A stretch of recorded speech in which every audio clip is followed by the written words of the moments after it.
Padre bueno, Padre Santo, gracias, Señor, por su amor, su infinita misericordia, porque usted ha sido bueno con nosotros, Señor. Gracias por esta tarde de aprendizaje, gracias por este día, Señor, que nos ha dado, Señor, el privilegio de estar en su iglesia. Y agradecemos, Señor, también por estas instancias, Señor, académicas tal vez, de datos importantes, Señor, para el beneficio nuestro y para seguir investigando, Señor, sobre los dolores, también sombras y luces, Señor, de estos personajes tan importantes en la historia. Ayúdenos, Señor, a entenderlo, a comprenderlo, a atesorarlo en el nombre de su Hijo amado Jesús. Amén. Amén. Eso, firmemente, amén. Mis hermanos, la semana pasada ya cerramos el ciclo con el gran John Gill. Hemos visto sus luces y sombras, ¿cierto? Y nos quedamos con estas dos fotografías, ¿cierto? Que vimos sobre las opiniones personales, ¿cierto? De cada uno de estos grandes hombres también de la fe que son posteriores a la era de Gill, ¿cierto? En este caso tenemos a Charles Spurgeon, que tenía una opinión y tenía una referencia de Gill bastante como elevada, ¿cierto? Que era un hombre poderoso en la palabra. Pero sus seguidores llevaron a su idea demasiado lejos. Y también vimos otro perfil, ¿cierto? Otra perspectiva respecto a lo que fue John Gill, que este fue un poco más incisivo, un poco más crítico, ¿cierto? Que es Don Andrew Fuller, que dijo que Gill exageró en la posición de la soberanía de Dios. Y eso conllevó en este caso a generar o debilitar, ¿cierto?, la evangelización de las iglesias locales. Yo creo que los dos tienen razón y los dos, y sin negarse uno al otro, tienen su posición, ¿cierto?, y son válidas. Pero lo que es cierto es de que Gill no pasó desapercibido. Lo que vamos a ver el día de hoy son las consecuencias, hermanos, del hipercalvinismo, que ya habíamos dicho que se estaba apoderando puntualmente después de la era de Gill. O sea, antes y durante, siempre existió, por así decirlo, el hipercalvinismo, pero durante el periodo de Gill fue donde estaba ya la cúspide, digamos, de lo que es el hipercalvinismo. Y yo puse esa fotografía a propósito, me imagino que todos se dan cuenta que un tulipán, ¿cierto? Horrendamente feo, muy feo, ¿cierto? Obviamente que es una referencia que quise hacer, prácticamente artística, de el tulipán, ¿cierto? La doctrina de la gracia, pero con el hipercalvinismo ya pasa a ser ya no un tulipán, hermano, ya esto es una flor marchita bien fea, ¿cierto? Asimismo, hermano, es el hipercalvinismo, para decírselo bien claro.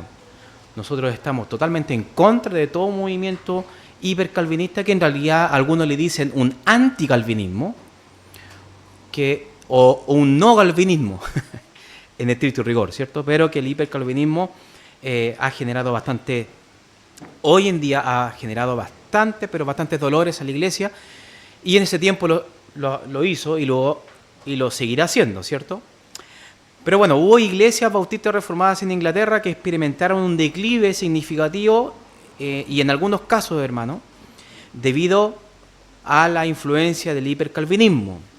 Llegó a muchas iglesias bautistas particulares, o sea, de nuestra misma denominación, de nuestra misma línea teológica, en el siglo XVIII, no promoviendo la predicación evangelística ni el esfuerzo misionero. Todo relación con la exposición del evangelio a los perdidos y un llamado general a la evangelización y al arrepentimiento, el hipercalvinismo está totalmente en desacuerdo. De hecho, hermanos, uno de los efectos de que tal vez no lo tenemos en cuenta, pero yo se los traigo a colación, es que el hipercalvinismo hay muchas, tal vez la gente que trabaja en la salud se podría como llevar a cabo el concepto de los síntomas. Hay síntomas, ¿cierto? Cuando hay fiebre, el niño inmediatamente lo vemos rojito, con los ojos más rojos, con un comportamiento distinto, son síntomas. El hipercalvinismo tiene exactamente lo mismo, tiene síntomas de una enfermedad, y esos síntomas es que las iglesias envejecen. Eso no estamos nosotros diciendo absolutamente nada mal en contra de las personas adultas o de tercera edad, ¿cierto? No tiene nada que ver con ello. Pero las iglesias hipercalvinistas generalmente envejecen, o sea, no hay una continuidad, una renovación en sus miembros. Siempre siguen siendo en este caso los mismos y en caso no hay un renuevo de personas que lleguen a las iglesias. Entonces envejecen y al punto que muchas iglesias bautistas reformadas cerraron. Muchas iglesias históricas, iglesias bautistas, cerraron sus puertas. Esta doctrina, hermano, contribuyó al estancamiento y el declive de varias congregaciones, y los detalles de las iglesias reformadas que cerraron no las tenemos en la web, sino círculos más cerrados, más académicos y sobre todo en registros de iglesias. Recordemos que cada iglesia local tiene registros de las decisiones, ¿cierto? Estos se traducen en actas. Nosotros lo vimos hace bastante tiempo atrás sobre las iglesias reformadas, bautistas reformadas, pero cada una de ellas tiene un acta, tiene registro, ¿cierto?, de qué decisiones toma. En esas actas está justamente la historia de estas iglesias. No la tenemos en la web de forma clara y bien detallada, pero las iglesias históricas que hoy se mantienen, posiblemente sí las tienen, pero es una información ya clasificada, ¿cierto?, que solamente los miembros o los ancianos de las iglesias pueden llegar. Pero es así. Ahora, hermanos, vamos en este caso, a una era donde bien positiva, ¿cierto? Y que generó, en este caso, también una conciencia en los hermanos, sobre todo en los pastores y líderes de los bautistas reformados de ese entonces. Vamos a dar este nombre de el calvinismo evangélico. Así le vamos a dar en este caso este nombre, que es un término que vamos a utilizar como lo hace Inglaterra. Inglaterra tiene este término, los ingleses tienen este término para poder identificar a los calvinistas de este siglo, del siglo XVIII, XIX,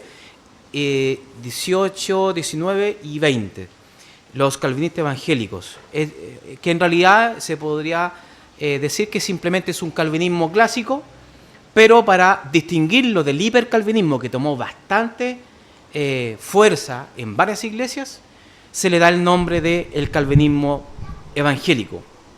El hipercalvinismo ganó terreno en las iglesias históricas de Londres, generando un declive doctrinal. En tiempos difíciles es cuando salen hombres que marcan la historia de la iglesia para volver a retomar la ortodoxia, volver al camino correcto, ¿cierto? Eso es algo que el Señor siempre ha manejado y hemos visto este patrón a lo largo de toda la historia de la iglesia. Siempre hay hombres clave para corregir lo que se ha desviado en el camino, ¿se dan cuenta? Bueno, John Gill, sabemos que la envergadura y lo importante que fue John Gill para la teología bautista reformada, pero John Gill es un hombre que prácticamente fue el protagonista de la era de la ortodoxia tardía. Recordemos de que él solo prácticamente representaba, sabemos que hay muchos más, pero Gill era un referente principal en la ortodoxia tardía. ¿Sí? Pero estos hombres, si bien, y esto hay que dejarlo bien claro, no son John Gill, ¿sí? Estos hombres que vamos a ver de aquí en adelante no tienen la envergadura, ¿cierto? Como tal vez el peso gigante, ¿cierto?, de una máquina teológica como lo fue John Gill. John Gill se lleva todos los aplausos y todas las luces, ¿cierto? Pero estos hombres que vamos a ver de aquí en adelante hicieron la pega que Gill no quiso hacer. O sea, ellos no permitieron la expansión del hipercalvinismo. Si bien, nuevamente, no fueron grandes y conocidos hombres como lo fue tal vez Jonathan Edwards, como lo fue el propio John Gill, que fueron hombres de renombre, ¿cierto? Pero estos hombres hicieron el trabajo que sencillamente Gill no quiso hacer, que era detener el hipercalvinismo. Y estos hombres son, y déjeme citar mis notas, que uno de ellos siempre se me olvida. Primeramente tenemos a Andrew Fuller, que está para este costado, ¿cierto? Tenemos a John Ryland, que está en el medio. Tenemos a John Ribbon, que está en el costado izquierdo superior. Y tenemos ese que se me olvida, hermano. Deme un segundo. Deme un segundito. Y este hombre que le digo, que se me olvida, se llama... Siempre se me olvida. La clave es que se llama John, porque todos eran Juan, hermano, en ese entonces. Juan estaba bien de moda en ese entonces, que es John... ¿Cuánto? No, Ribbon ya lo dije. Inmediatamente se los digo, hermanos.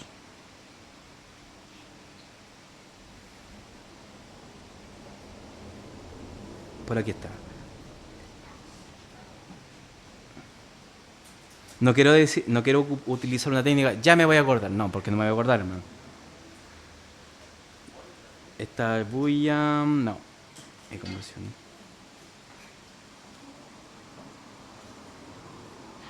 No quiero utilizar el. No, ya, no me acordé. Pero ya me voy a acordar. ¿Cuánto? No es nada. Está William Carey, ¿cierto? Al costado izquierdo. Que también está, bueno, ahí debería estar también su hijo, que es Don Felix Carey. Pero no está aquí, sino que en la era de Fuller están ellos. Este hombre se me olvida, que no es muy conocido, pero también fue parte del, en este caso, de este es un conjunto, hermano, de pastores, prácticamente, de que sostuvieron el movimiento bautista reformado y que volvieron en este caso, de los errores doctrinales del hipercalvinismo. ¿Se dan cuenta?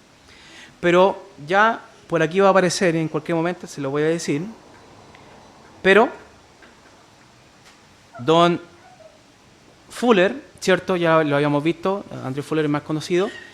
Pero tenemos que hablar, y esto es un encargo que justamente mi hermano Renato Madrid me encargó.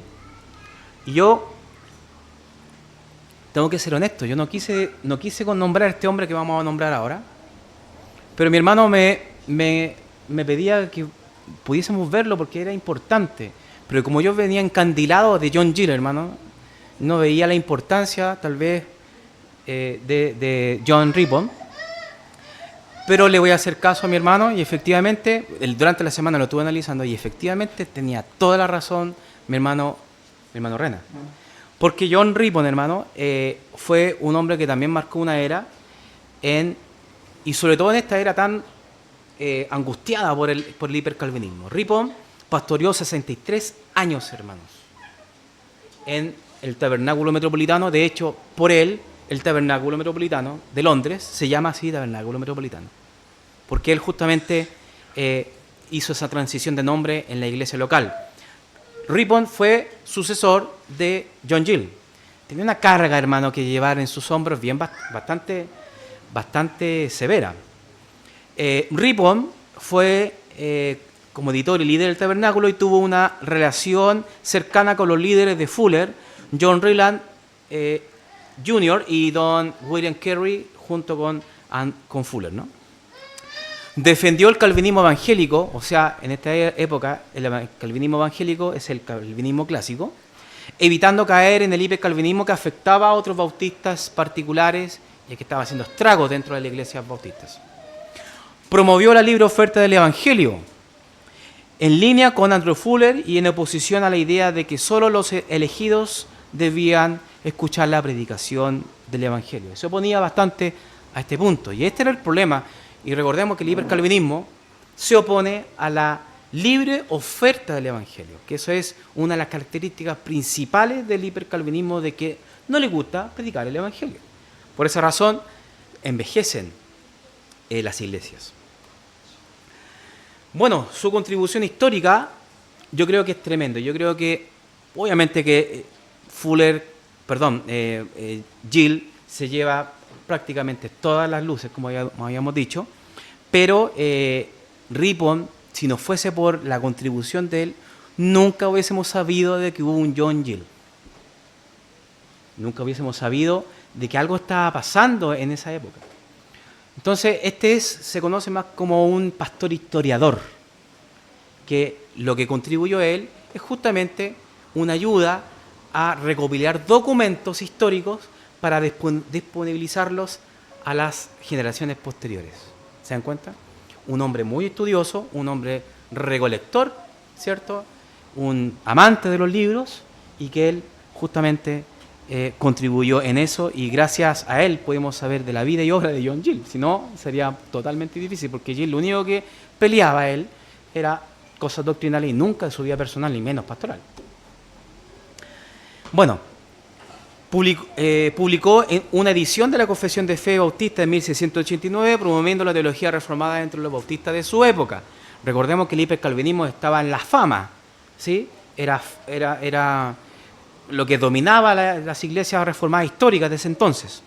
Su contribución más grande fue la de tener una conciencia histórica, y recopiló material del desarrollo de los bautistas particulares de Inglaterra. O sea, todos esos documentos, hermanos, de hecho nuestra iglesia hace, de hacer actas, él los juntaba. De hecho, el propio tabernáculo tiene una biblioteca. ¿Se dan cuenta? Gracias a él. Ripon.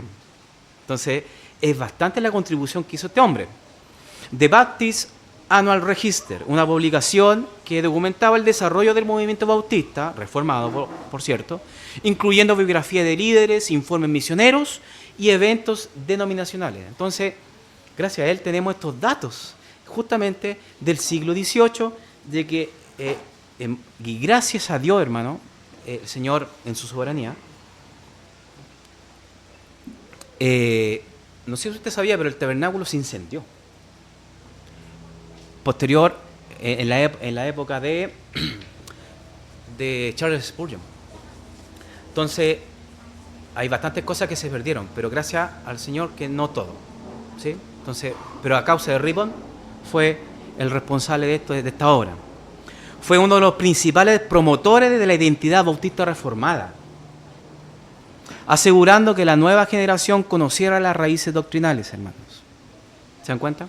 De hecho, lo que muchas veces el pastor Peter Master pone en sus escritos es justamente la herencia doctrinal de los bautistas reformados de este siglo. Ripon también se conoce como un recopilador de himnos. Publicó, de hecho él no inventó ninguno, sino que él simplemente seleccionó como una especie de editor, y publicó una selección, ¿cierto?, de bastantes grandes autores, ¿cierto?, de himnos. En 1787 hizo un himnario bautista que tuvo gran impacto. Este himnario contenía himnos de Isaac Watts, John Newton, Williams Cooper y Charles Wesley, ¿cierto?, entre otros. Entonces, prácticamente lo que hizo él es que los himnos que cantamos el día de hoy, como un estandarte, ¿cierto?, bautista o reformado, es justamente gracias a Ripon. Fue el himnario más utilizado por los bautistas ingleses durante casi un siglo, hermanos, 100 años, imagínense, utilizando ese himno, ese himnario. Entonces es bastante la contribución que hizo este hombre. Ripon ha influido en la adoración bautista reformada hasta la época de Spurgeon y, hermanos, hasta el día de hoy. Hasta el día de hoy, ¿cierto? Porque hoy día cantamos himnos que fueron recopilados por Ripon. El trabajo que realizó en los himnos fue también un escenario de defensa a la doctrina reformada. Recordemos, hermanos, de que los himnarios, los himnos, la adoración que nosotros hacemos acá en nuestra iglesia, es una definición doctrinal. No es dependiendo, en este caso, de la interpretación contemporánea, o si un hermano maneja un poco más el tema musical, ¿cierto? No, es 100% doctrina. Entonces tiene que ser dirigido por los pastores. Y por cierto, Ripon tuvo ese cuidado, y que también fue una defensa también a lo que estaba ocurriendo alrededor de él. Entonces, el hipercalvinismo de ese entonces estaba sin precedentes, y que podía afectar incluso la adoración pública. ¿Se dan cuenta, no? Entonces, siempre la iglesia está constantemente siendo atacada, hermanos, en la adoración, en el evangelio, en las doctrinas fundamentales. Siempre es lo mismo. con distintos trajes tal vez, pero siempre es lo mismo. Por eso hay que estar bien atentos y nos damos cuenta, hermanos, lo importante, pero lo importante que es el cuidado de la iglesia. Para eso, hermanos, les traje un libro que se llama Tenemos una política. Adivinen de quién es. John Gill, no, mentira. Peter Master. Ahora, ¿por qué? Son 10 puntos, hermanos, que habla sobre justamente estos temas de que seguían siendo tema en la época donde el pastor Peter fue también pastor. Recordemos que él está del año 70 en adelante. Entonces, lo distintivo es como una iglesia que adore, una iglesia que ore, una iglesia santificada, una iglesia que trabaje, una iglesia que aprenda, que evangelice, que esté separada, que se sacrifique, que ame, una iglesia con fe. Son los distintos distintivos que son muy necesarios para una iglesia.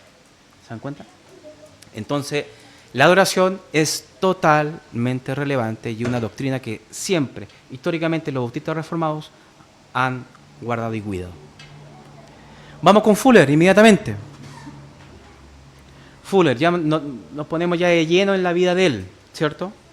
Fue considerado por sus oponentes como un hombre que no era calvinista. Mira lo que decían los hipercalvinistas de él. De hecho, algunos arminianos, hermanos, es justamente lo que estábamos hablando, hermanos.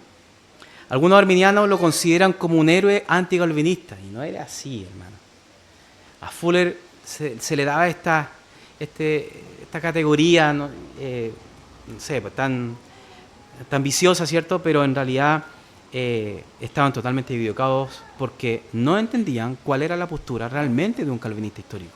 Recordemos que el hipercalvinismo tomó bastante escenario. Sirvió en una iglesia en un pueblo que se llamó Catherine, en la misma iglesia que Gill, o sea, John Gill, experimentó la conversión. Estaba en ese mismo núcleo, ¿se dan cuenta? Iglesias locales en las mismas zonas, en Londres. Viene de una familia de agricultores que no participaba de la iglesia anglicana, Fuller, y su educación fue limitada a causa de estar en una familia de disidentes. Recordemos, hermanos, de que el que no era anglicano no podía entrar a la universidad. Entonces, los separatistas, que éramos los bautistas reformados de ese entonces, los presbiterianos y los congregacionalistas no tenían posibilidad de ir a la universidad a menos que fuesen parte de la iglesia anglicana. Y para ser parte de la iglesia anglicana, ¿qué había que hacer? Bautizarse. De niño, por aspersión. Entonces no se podía. ¿Se dan cuenta? Los bautistas reformados de forma tajante dijeron que no. Y ellos, como agricultores, eran también disidentes. Ellos no se iban a acercar a la iglesia pseudo-oficial del Estado. ¿Se dan cuenta? Pero bueno, es por esto que Fuller en sus primeros escritos presentaba errores ortográficos que los editores tenían que corregir, y esto era normal. Después, con el tiempo, Fuller, en sus escritos, ¿cierto? Ya posteriormente, cuando ya estaba como pastor, tenía estos errores gramaticales, ¿cierto? Entonces, él, ¿qué hacían? Los editores le ayudaban, pero después, con el tiempo, Fuller tuvo que aprender. Y esto mostraba, hermano, que era una realidad de que muchos bautistas reformados sufrieron, ya que para ir a la universidad tenían que hacerse anglicanos. Sus abuelos, paterno y materno, fueron perseguidos por la ley de tolerancia cero, ¿cierto?, en Inglaterra. Es decir, de que ellos tuvieron que esconderse mucho tiempo en los bosques. Sus tatarabuelos se reunían en los bosques siendo pastoreados por ministros expulsados, que fueron anglicanos, pero que fueron expulsados por el rey de ese entonces, ¿cierto? Y ahí es cuando se formó los separatistas no conformistas, que ahí es donde viene la rama puritana. ¿Se dan cuenta? Así empezó, con la expulsión de anglicanos, ministros que denunciaban ciertas injusticias, lo expulsaban. Y eso eran lo que pastoreaban después a los disidentes, a los que estaban expulsados de la iglesia anglicana. Los tatarabuelos de Fuller fueron justamente disidentes de iglesias que se congregaban en los bosques, escondidos. Robert y Philippa Fuller tuvieron 3 hijos varones que sirvieron al Señor. Fuller era un hombre bastante alto, hermano, y de hecho practicaba lucha libre, hermano. Sí, practicaba lucha libre. Debe haber sido bastante alto. Entonces, él en ese tiempo estaba esa práctica de la lucha libre en Inglaterra. Pero bueno, la iglesia local, hermano, de la familia de Fuller. Hay un pastor, hermano, que se llama John Eve. Así mismo, Eve, como Eva, pero Eve. De hecho, Eve creo que en inglés es Eva. Creo. Bueno, John Eve fue el pastor de Andrew Fuller y de toda la familia, ¿cierto? En la iglesia bautista de Sohan, de Cambridgeshire, Inglaterra. Eve, hermano, y esto es algo, una realidad de que todas las iglesias están en la misma condición, pero el pastor Eve era conocido por sostener una postura teológica que enfatizaba fuertemente la soberanía de Dios en la salvación, lo que se alineaba con el hipercalvinismo. O sea, el pastor Eve, John Eve, era un hipercalvinista acérrimo y bien conocido por su postura. Esto influyó en la formación teológica inicial de Andrew Fuller. Esto generó, en este caso, en él, estas raíces que obviamente, que si su pastor estaba enseñando, ¿cierto?, estas doctrinas, entonces por algo deben ser, ¿cierto? Entonces tomó obviamente que él abrazaba la postura y la enseñanza de su pastor. Fuller absorbió esta teología creyendo que solo los elegidos podían escuchar el llamado genuino del arrepentimiento y fe del Evangelio. Solo los escogidos, o sea, solo la iglesia. ¿Se dan cuenta?